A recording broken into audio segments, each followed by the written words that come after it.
तो रेमॉन्ड की financial year 2023 की थर्ड क्वार्टर की अनऑडिटेड स्टैंडअलोन फाइनेंशियल रिजल्ट आप लोगों के सामने है एंड यहाँ पे जितने भी सारे फिगर्स दिया हुआ है वो सब लैक्स में है।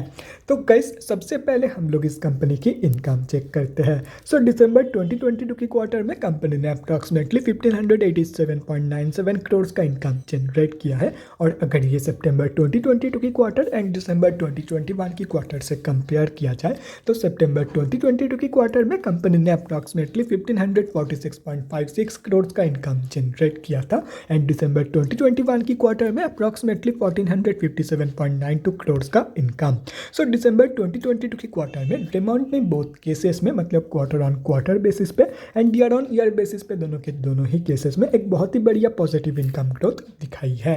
तो अभी अगर इस कंपनी की एक्सपेंसेस के बारे में बात करें तो दिसंबर 2022 की क्वार्टर में कंपनी ने अप्रॉक्सीमेटली 1407.83 करोड़ का खर्चा किया है। सितंबर 2022 की क्वार्टर में कंपनी ने अप्रॉक्सीमेटली 1368.44 करोड़ का खर्चा किया था एंड दिसंबर 2021 की क्वार्टर में अप्रॉक्सीमेटली 1212.41 करोड़ का खर्चा इस कंपनी ने किया था।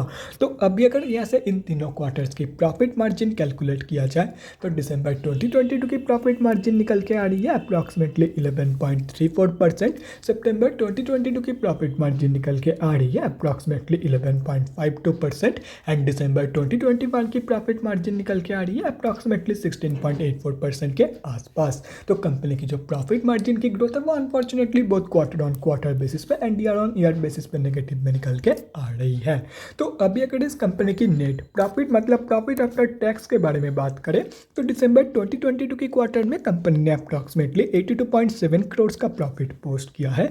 सितंबर 2022 की क्वार्टर में कंपनी ने अप्रॉक्सीमेटली 112.38 करोड़ का प्रॉफिट पोस्ट किया था एंड दिसंबर 2021 की क्वार्टर में अप्रॉक्सीमेटली 164.31 करोड़ का प्रॉफिट इस कंपनी ने पोस्ट किया था। तो कंपनी की जो प्रॉफिट ग्रोथ है वो भी कंपनी की प्रॉफिट मार्जिन ग्रोथ की तरह बहुत केसेस में नेगेटिव में निकल के आ रही है। और रही बात कंपनी की ईपीएस की मतलब अर्निंग्स पर इक्विटी शेयर की तो दिसंबर 2022 की ईपीएस वैल्यू निकल के आ रही है 12.42 की। सितंबर 2022 की ईपीएस वैल्यू निकल के आ रही है 16.88 की एंड दिसंबर 2021 की ईपीएस वैल्यू निकल के आ रही है 24.68 की। तो कंपनी की जो ईपीएस की ग्रोथ है वो भी कंपनी की profit and profit margin growth की तरह ही नेगेटिव में निकल के आ रही है, चाहे वो क्वार्टर ऑन क्वार्टर बेसिस की कंपेरिजन में देखा जाए या तो फिर ईयर ऑन ईयर बेसिस की। तो अभी अगर ओवरऑल देखा जाए तो कंपनी की इनकम ग्रोथ छोड़ करके कंपनी की profit margin profit and EPS growth negative में है। तो कंपनी की majority of the growth negative में है। So at the end of the day Raymond ने दिसंबर 2022 के क्वार्टर में वीक परफॉर्म की है।